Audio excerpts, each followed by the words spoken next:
Buongiorno lettrici e lettori, io sono Michela, benvenuti in un nuovo video. Oggi vi porto una lettura un po' retro, per chi insomma ha un po' di nostalgia del passato, perché infatti oggi parliamo della Stella della Senna. Questo è il manga, ma chi ha la mia età si ricorderà il cartone animato ed è il motivo ovviamente per cui ho fatto questo acquisto. Infatti sono sicura che molti si ricorderanno il cartone animato che uscì in Italia credo negli anni 80 della Stella della Senna. Io ero innamoratissima di quella serie, quindi mi sono presa il manga, me lo sono letta e ve ne parlo. Innanzitutto andiamolo a vedere. Questo è il cofanetto uscito in Italia per J-Pop. Questo vedete è proprio il cofanetto. All'interno ci sono i due volumi che sono i due volumi della serie. In realtà c'è tutta la serie, nel senso che la serie finisce qui, anche se questa serie non ha un finale, ahimè. Ad ogni modo, questo è il volume 1 e questo è il volume 2. Entrambi hanno la sovracoperta che togliendola sotto c'è di nuovo la cover in bianco e nero. Sono dei bei volumoni, si legge alla giapponese, quindi nel senso inverso rispetto al nostro, e sono usciti a costo di 9,90 € se uno li prendeva singoli, 19,90 € credo, 19,80 € precisamente il costo dei due volumi con il cofanetto. Parliamo innanzitutto di che cos'è la Stella della Senna e come nasce, poi vi dirò due parole sul fumetto e se mi è piaciuto oppure no, ma vi anticipo che insomma qui c'è un pezzetto di cuore, quindi come fa a non piacermi. Ad ogni modo, in Italia è conosciuto più col nome di Tulipano Nero, ahimè.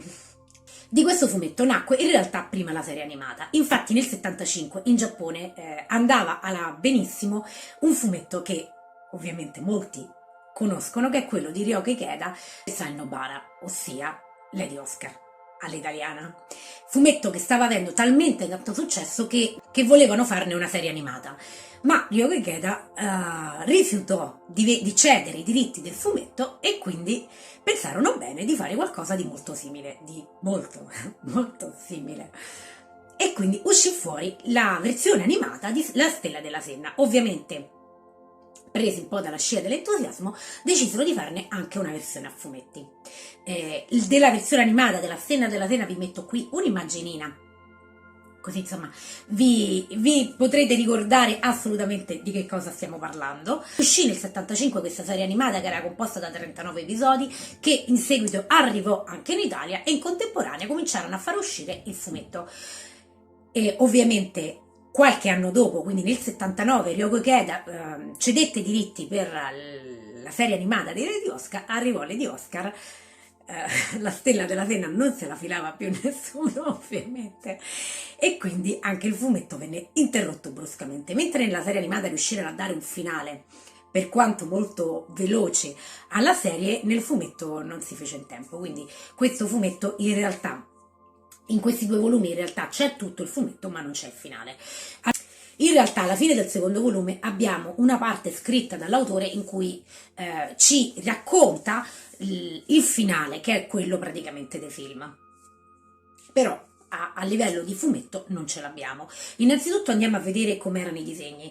I disegni per i contemporanei risulteranno molto ingenui, però per l'epoca insomma sicuramente erano bei disegni, ma molto molto molto molto ispirati a quelli di Lady Oscar, c'è poco da fare. Ad ogni modo io li ho sempre adorati, li adoravo allora, come faccio a non adorarli ora? Anche se devo dire che c'è molto sentimento di memoria, di ricordi in tutto ciò. Vi mostro qualcos'altro, ecco qui. Questo fumetto è anche vagamente ispirato al film del 63, Il Tulipano Nero. Infatti in questo fumetto troviamo la Stella della Senna, che è lei, e il Tulipano Nero, che è lui. E quindi è vagamente ispirato al film del 63, quello con Alain Delon. Quindi quando la serie animata venne portata in Italia, pensarono bene, per convincere le mamme a far vedere questo cartone ai figli e magari farlo vedere anche alle mamme, di chiamarlo Il Tulipano Nero, così insomma le mamme magari innamorate di Alain Delon avrebbero guardato la serie, le nostre solite cose all'italiana che viste con gli occhi di oggi fanno ridere, però era marketing, quindi magari avrà anche funzionato, chissà. Ad ogni modo, sia questa storia che il film con Alain Delon ovviamente non hanno nulla a che fare con il capolavoro di Dumas, Il tulipano nero, assolutamente nulla. Cosa parla questa storia? Siamo a Parigi alla vigilia della rivoluzione. C'è questa giovane Simone che è figlia di un fioraio. Per le strade di Parigi cominciano i primi tumulti insomma pre-rivoluzionari e Simone si trova praticamente nelle grazie di un nobile che la addestra all'uso della scherma. Lei ha questo carattere molto dolce, molto amabile verso il prossimo e quindi decide di mettere in pratica queste nozioni di scherma che impara al servizio dei più fragili e quindi veste i panni della Stella della Senna, che è questa eroina che va ad aiutare i deboli durante le vicissitudini parigine. Insieme a lei c'è il Tulipano Nero, figlio di questo nobile che l'allena, e che anche lui è un abile spadaccino e che quindi si veste anche lui con questo costume per salvare insomma i poveri nelle strade parigine.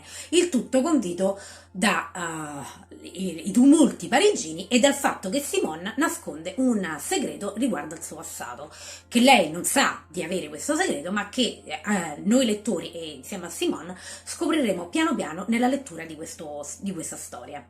Vi dico subito che la storia è molto semplice, soprattutto perché parliamo comunque di un fumetto del 75 con dei disegni del 75, quindi la storia è molto semplice, molto abbastanza lineare per i giorni nostri.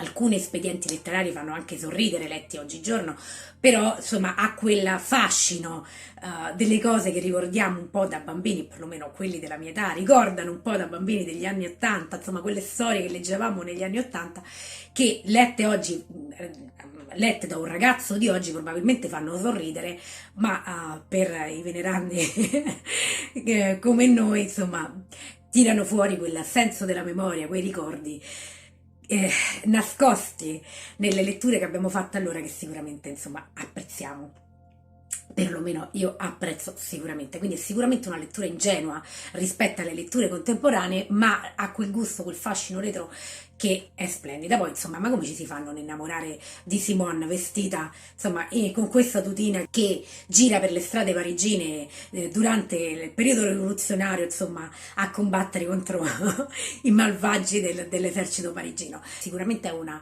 lettura straconsigliata per chi ha conosciuto la serie animata, perché è un classico.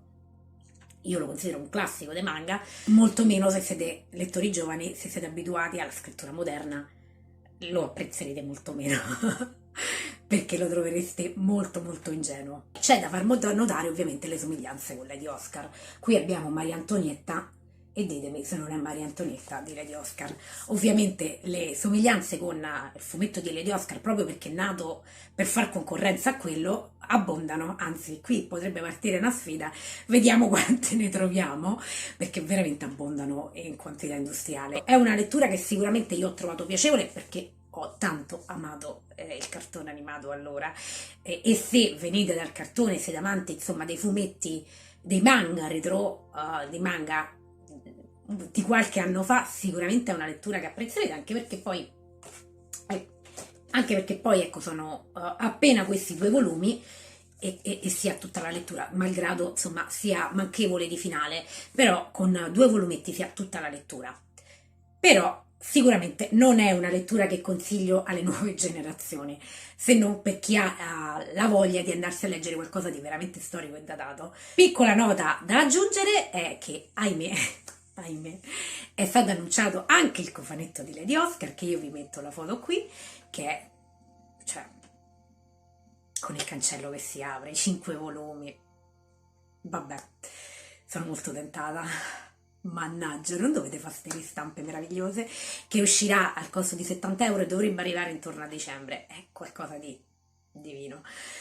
E quindi sono tentata di rifarmi anche la lettura di Lady Oscar, sinceramente, non lo so, ci devo pensare bene su questa cosa perché ha un bel costo, però Lady Oscar è sempre Lady Oscar. Che recensione veloce, questo mese vi porterò tante recensioni di fumetti, perché sto leggendo praticamente una valanga di fumetti, non ve ne parlerò di tutti perché sarebbe impossibile, ma sicuramente vi arriveranno altre recensioni a fumetti e la prossima sarà Il Principe d'Acciaio, edito Oscar Mondadori, perché l'ho appena finito e anche di quello devo parlarvi. Ad ogni modo, per oggi è tutto. Scrivetemi sotto se avete visto il cartone, vedevate allora il cartone della Stella della Senna, scrivetemelo, facciamo un momento nostalgia insieme e scrivetemi se lo apprezzavate, ovviamente. Scrivetemi anche che cosa state leggendo, se quello che state leggendo vi piace, ricordatevi di iscrivervi al canale. E questo è tutto, io auguro buona lettura a voi, buona lettura a me e noi ci vediamo al prossimo video. Ciao!